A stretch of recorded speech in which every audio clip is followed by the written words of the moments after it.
Hey everyone, welcome to Homegrown. This is our resource for small groups, small group leaders here at South. And today we're going to talk about 3 ways you can help people feel welcome in your small group.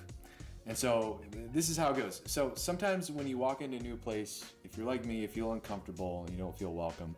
And I think it's on us as leaders to really help both our regulars and our newbies fit in, feel like they can be part of the discussion and that they belong. And so the first way that you can do this is just by praying for your people.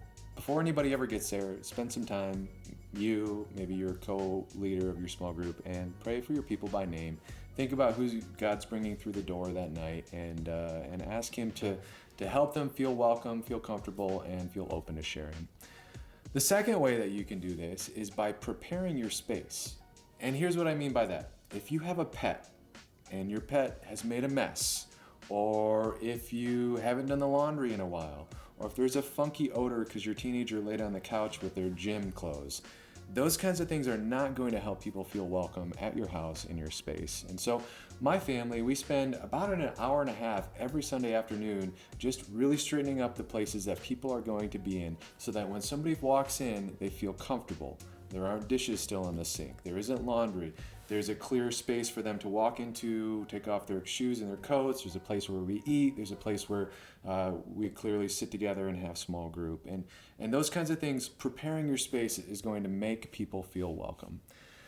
And then the third thing is focus in on the people who are there on a given night.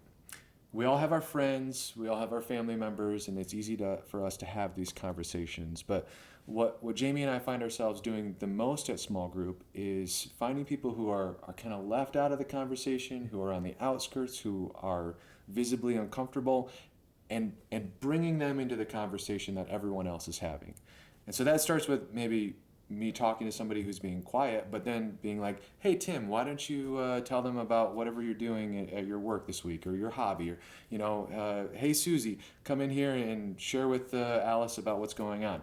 And so find ways, and you as a leader, this is going to be one of the most exhausting things. You as a leader are just always tuned into your people and making sure that you are helping them be part of the group. And so those are my 3 tips this week for helping people feel welcome in your group. I hope you come back next time for another episode of Homegrown, and I'll see you then.